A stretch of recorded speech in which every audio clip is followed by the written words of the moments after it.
Hey everyone, welcome to this week's episode of Creative Hustle Podcast. As always, my name is Derek Sharp. Hope everyone's having a good week.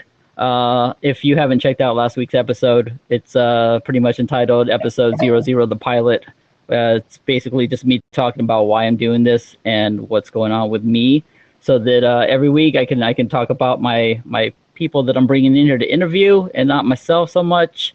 I kind of told myself when I started this that my guests would fall into two different categories. One, people that are creative artists looking for more exposure, and hopefully we can, through this podcast, get the eyes on those peoples. I find a lot of artists that I come across, they just want to put their head down and do their work, create their music and their artwork, and then do their thing, and they're not really into the whole social media plugging and whatnot. So if we can bring some eyes onto what they do, I feel like I've got a leg up on what I do here as a podcaster. Category number two falls into people that motivate me, inspire me, kind of move me daily with their work, their words through video, through tweets, through what they do on the daily. And that's where I come along with this week's guest. He is Everette Taylor, CEO of Millicent's, Man About. He's done a lot of stuff. I could really, read off this list of things and people have said, and visionary businessman, and all that other good stuff. But my question here, first of all, welcome, Mr. Taylor. My question to you right now is, who is Everette Taylor? That's a good question. I think I'm just a regular guy, man. No need to put me on a pedestal or anything like that.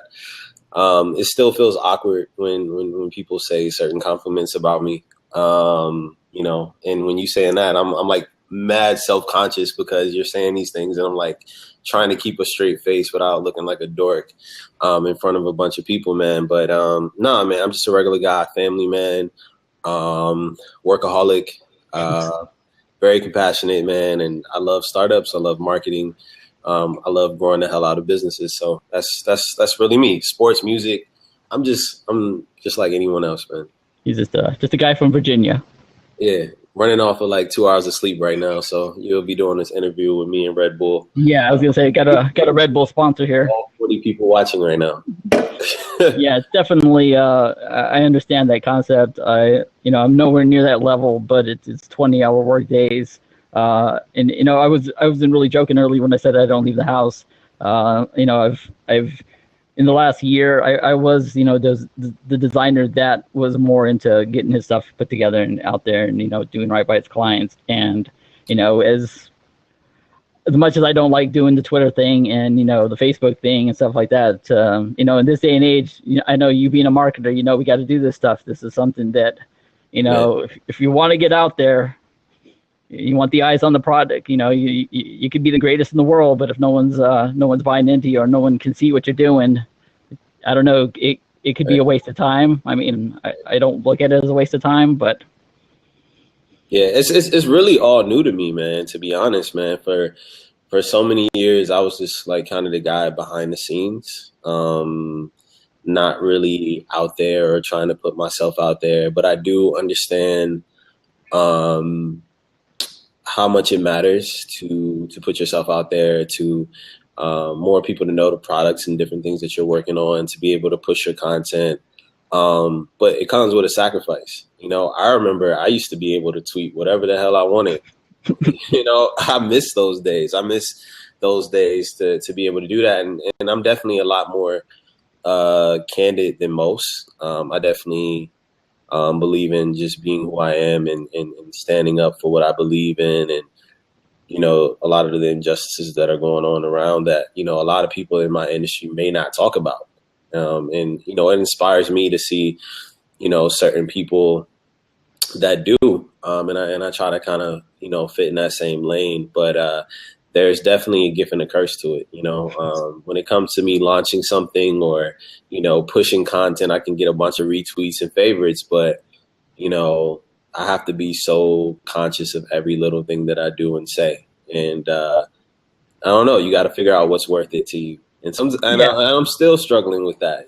I'm still struggling with, is it worth it to have to do that? But, hey, it's definitely first world problems. And I mean, you talked about it. It's a curse and a blessing, because I know right now you've got the Instagram thing going on, Right. the donation drive, and that, Yeah, let me explain that a little bit. So a lot of people don't realize the reason. So I could care less. I could use more explicit words about it, but I'm not. Like, I'm a growth hacker. Like, if I really want to grow, if I wanted to grow my Instagram account, I could have grown it like years ago. Yeah. But working within like the tech industry, like I was pushing like SaaS products. If you don't know what a SaaS product is, it's software as a service. I was working on a lot of like tech products that like people didn't give a shit about Instagram. Like it didn't matter. And within the tech industry, it was like very important to have a nice following and influence on Twitter. Like, that is still so important within the tech industry. So I could care less about Instagram, but I'm currently working on a new project. I'm really excited about, and it's actually a social app, which we hope to really encourage learning, encourage people using their minds more. A lot of these social apps are very like, frivolous, and like we still want to make this fun, but the app is definitely wants to encourage learning and people engaging with learning, and especially like millennials and stuff, and they're on Instagram.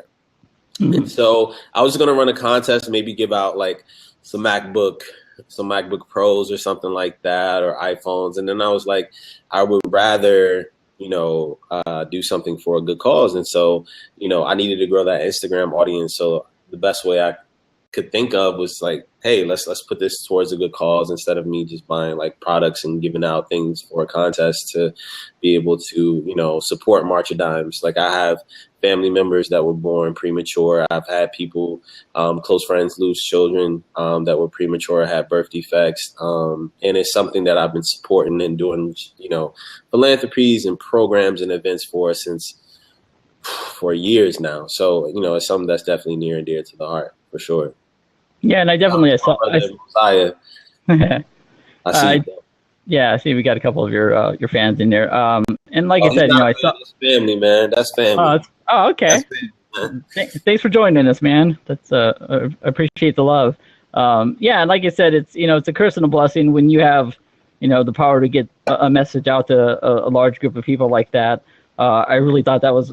I woke up to seeing that today, keeping tabs on you the last couple of days, see what you had going on, more so than usual. But yeah, no, that Instagram, it's a platform that I don't really think, being in the tech market, you'd have a lot to share on an Instagram account. But there's a lot of opportunity there, because there's really not.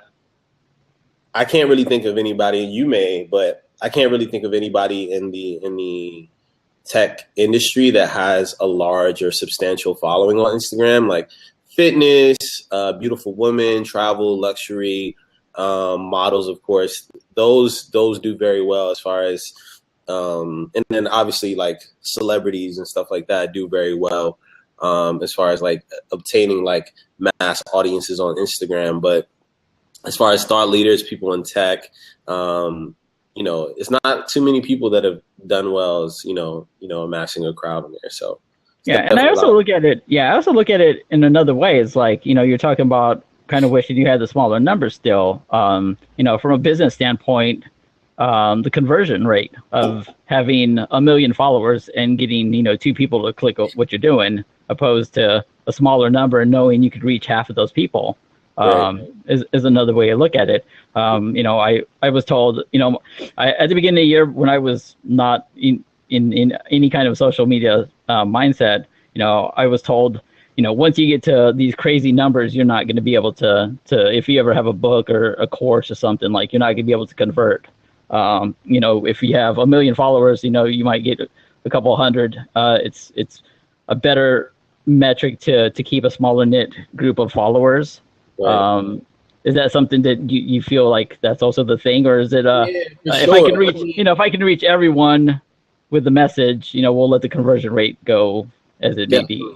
Well, I mean, I think for me, and I'm really like blessed to have like really high quality people follow me on Twitter. If you look at my engagement is a lot higher than a lot of people with like millions of followers. So it's a very engaged, targeted audience that supports me, supports the things that I'm doing, and I'm very grateful for that. So it's all about having people who really care and really cultivating that audience that you want to have around you. I got one friend. His name's Devin. Sorry if I'm putting him out there on the spot, but he has about 10,000 Instagram followers or something like that. But his engagement is 12, 13, 14, 15% on his photos. Wow. And a lot of people, they're 2-3%. And so, even though he only has 10,000 followers, he has the engagement of somebody, 4 or 5, 6 times, the size of his account. So, definitely building audiences, anybody who's, trying to start a company, build their personal brand, whatever you're trying to do. I mean, really cultivating the right audience is so important for your brand, because you can go out there and get a lot of followers, but if they don't care what you're doing, it's really pointless. Yeah, and on that point, looking into a bit of your backstory, you're raised by your mom and your grandmother. I kind of had that same situation. My dad wasn't around, and I'm as I don't look it, but I just turned 40 in May. I didn't realize until this year that what I've been doing regularly, hard work and hustle, I didn't know that was a thing. I just thought it was raised right. I didn't know that was a thing. I was like, well, aren't you supposed to respect people? I was raised in Texas. So I was like, you're supposed to yes ma'am and no ma'am. That's respect. All these things that I just thought, growing up, that was the norm. People are like, no, you were raised by strong women, and you have values and stuff like that. And I was like, wow, I just thought that was an older, my older growing up, growing up in the time I did, I just thought that was a thing. But apparently I got some good raising on going there, and Definitely. I mean, my grandmother and my mother sacrificed so much for me. I actually got hit up by a really cool company called Enrou. Check them out, ENROU. They're actually doing their demo day for startup Smash Labs here in LA. I'm gonna shoot over there right after this podcast. But they're doing a great initiative, and one of the things they asked me for the initiative is who gave you the opportunity? And one person was like, Diddy gave me the opportunity. It's a bunch of different influencers, business people. And I'm like, man, I could care less about somebody like Diddy, man. My mom and, the people, that were there in the beginning, if it wasn't for the sacrifices that she made, she had so many dreams and things that she wanted to do that she basically gave up for it to take care of me and my sister, man. And I'm forever grateful for that. And, I could care less, I couldn't care less, but all those things that happened after that was a consequence of the things that my mother did for me and things like that. And so I'm hugely grateful. And I feel bad for some of the knucklehead things that I did growing up. But hindsight is 2020, and I'm so grateful for the values that she definitely instilled in me. Yeah, and I mean, I feel the knucklehead things that you've done have made you the person you are today. People always want to talk about if I could go back and change things, and mine was the passing of my brother. As mean as that might sound, if I could go back, I wouldn't change it, because I wouldn't be where I'm at right now. Right. I know we're pressed for time, so I'm gonna go ahead and jump ahead to this next question. Right. Do you think hustle is something that you can be taught? Oh, that's a good question. I mean, a lot of people say they got hustle and they got drive, and then they're playing their PlayStation on Twitter. And the problem is that, and I actually tweeted about this recently, is we all think we're different, and thinking that we're different actually makes us very much the same. And we have these inflated sense of ourselves, and or views of ourselves. And that's a problem. I think one of the best things that I had to do with myself was to really take a step back and be like, man, these are the issues that you have. These are the negative qualities. You're a procrastinator, you're stubborn, all these different things about myself, I don't want to make myself sound too bad on live air, but, there's a lot of negative, things about myself that I had to embrace, and really take a step back and be like, no, actually, you aren't that person. You aren't that person that, you want to portray sometimes, or that you want to be sometimes. And that's a huge, epiphany to have in your life. And so, everyone wants to be like, oh, I'm on my grind, I'm on my hustle, and things like that. But, not many are. If a lot more people were, a lot more people would be successful. There's only a small amount of people that are successful, and there's a reason for that. And so hustle, I don't think it can be taught, but I don't think you necessarily need to be born with it. I don't think it's something that necessarily is just, always, I think hustle is a very natural thing, but I think you can embrace it over time. I don't think it's a learned thing, but I think it's more of a prioritizing what matters to you in your life, and what's important to you, and things like that. I know for me, cutting out, I know it got to a point where I was like, social is a huge part of marketing. And I'm like, if I'm going to be on Twitter, if I'm going to be on Facebook and do these things, then I need to learn a way to make money off of this stuff. Like, I don't want to just be wasting a lot of time off of it. If I'm going to be like reading articles and stuff like that and doing this and doing that, like, let me find out how to do content marketing. I like websites. I like the web. Let me learn how to do like conversion rate optimization and A/B testing and all these different things. Like, the stuff that I like to do, I had to find like a skill set within those and find a purpose within that. But yeah, I think hustle is definitely something that you can be born with. But I mean, I guess a lot of things are learned behavior. So I'm probably like confusing the hell out of everybody right now. But no, I mean, I get you, man. I was actually going to bring up this quote I saw. I have it on my Facebook wall here in a little photo. It says, motivation doesn't come from within, it comes from without. And that is so true. I think people have to go through some shit to be motivated to better themselves sometimes. And, that seems like it's been in my case. When my brother passed, I had that whole, am I on the right track? What am I doing with my life? Kind of moment. And, and it led me in a weird way to what I'm doing now, which is design and the field I'm in. But like I said, you definitely have, you can have a hustle mentality, and you can have things that you do that, is that mind frame, like getting up early and getting your work done, and, busting your chops for all that stuff. But, I don't think it's something, as far as I'm concerned, that you can kind of teach. Either you got it, or you don't.